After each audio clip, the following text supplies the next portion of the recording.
नमस्कार। आज हम शनिवार व्रत कथा श्रवण करेंगे। एक समय सभी नवग्रहों सूर्य, चंद्र, मंगल, बुध, बृहस्पति, शुक्र, शनि, राहु और केतु में विवाद छिड़ गया कि इनमें सबसे बड़ा कौन है। सभी आपस में लड़ने लगे और कोई निर्णय न होने पर देवराज इंद्र के पास निर्णय कराने पहुँचे।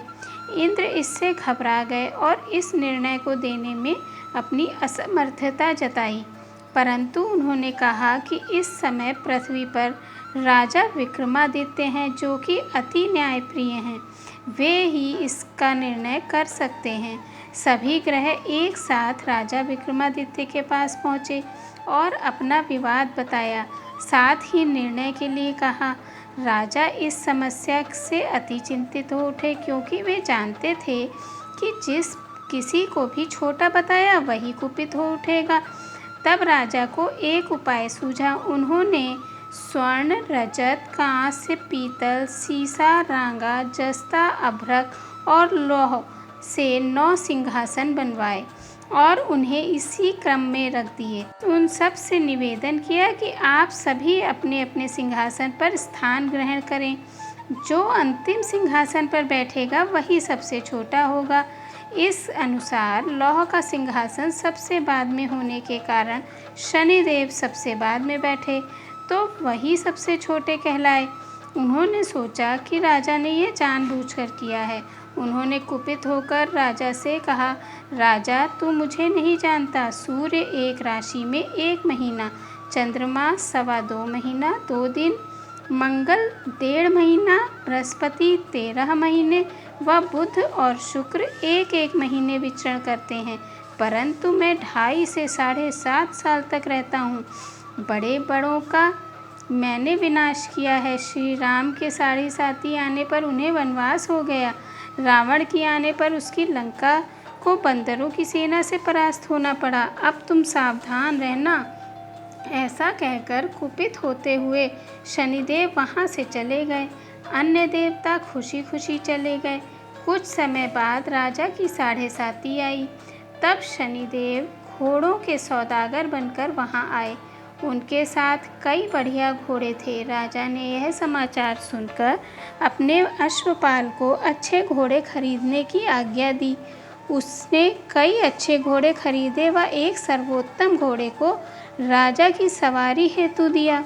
राजा ज्यों ही उस पर बैठा, वह घोड़ा सरपट वन की ओर भागा।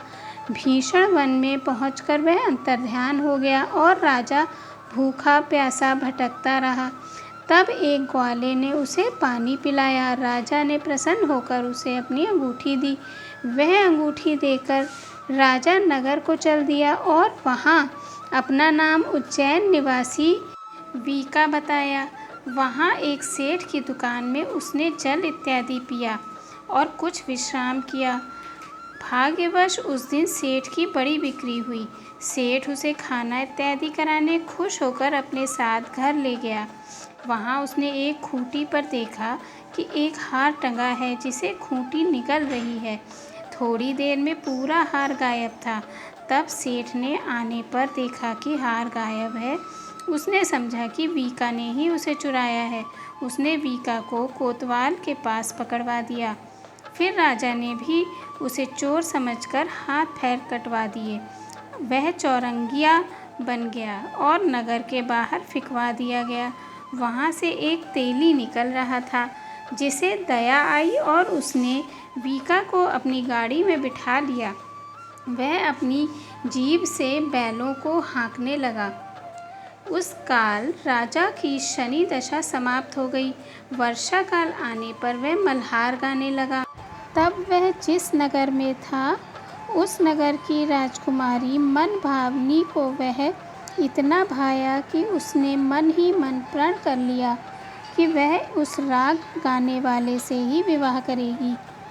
उसने दासी को ढूंढने भेजा। दासी ने बताया कि वह एक चौरंगिया है, परंतु राजकुमारी ना मानी। अगले ही दिन से उठते ही वह अनशन पर बैठ गई कि विवाह करेगी तो उसी से। उसे बहुतेरा समझाने पर भी जब वह ना मानी, तो राजा ने उस तेली को बुला भेजा और विवाह की तैयारी करने को कहा। फिर उसका विवाह राजकुमारी से हो गया। तब एक दिन सोते हुए स्वप्न में शनिदेव ने राजा से कहा, राजन, देखा तुमने मुझे छोटा बताकर कितना दुख झेला है। तब राजा ने उनसे क्षमा मांगी और प्रार्थना की कि हे शनिदेव, जैसा दुख मुझे दिया है किसी और को ना दें। शनिदेव मान गए और कहा, जो मेरी कथा और व्रत कहेगा उसे मेरी दशा में कोई दुख ना होगा। जो नित्य मेरा ध्यान करेगा और चींटियों को आटा डालेगा उसके सारे मनोरथ पूर्ण होंगे। साथ ही राजा को हाथ पैर भी वापस दिए। प्रातः आँख खुलने पर राजकुमारी ने देखा तो वह आश्चर्यचकित रह गई। वीका ने उसे बताया कि वह उज्जैन का राजा विक्रमादित्य है। सभी अत्यंत प्रसन्न हुए। सेठ ने जब सुना तो वह पैरों पर गिरकर क्षमा मांगने लगा। राजा ने कहा कि वह तो शनिदेव का कोप था, इसमें किसी का भी कोई दोष नहीं है। सेठ ने फिर भी निवेदन किया कि मुझे शांति तभी मिलेगी जब आप मेरे घर चलकर भोजन करेंगे। सेठ ने अपने घर नाना प्रकार के व्यंजनों से राजा का सत्कार किया। साथ ही सबने देखा कि जो खूंटी हार निगल गई थी वही अब उसे उगल रही थी। सेठ ने अनेक मोहरे देकर राजा को धन्यवाद किया और अपनी कन्या श्री कंवरी से पाणी ग्रहण का निवेदन किया। राजा ने सहर्ष स्वीकार कर लिया। कुछ समय पश्चात राजा अपनी दोनों रानियों मनभावनी और श्री कंवरी को सभी उपहार सहित लेकर उज्जैन नगरी को चले। वहाँ पुरवासियों ने सीमा पर ही उनका स्वागत किया। सारे नगर में दीपमाला हुई, वह सबने खुशी मनाई। राजा ने घोषणा की कि मैंने शनिदेव को सबसे छोटा बताया था, जबकि असल में वही सर्वोपरि हैं। तब से सारे राज्य में शनिदेव की पूजा और कथा नियमित होने लगी। सारी प्रजा ने बहुत समय खुशी और आनंद के साथ बिताया। जो कोई शनिदेव की इस कथा को सुनता या पढ़ता है उसके सारे दुख दूर हो जाते हैं। व्रत के दिन इस कथा को अवश्य पढ़ना चाहिए। जय शनिदेव।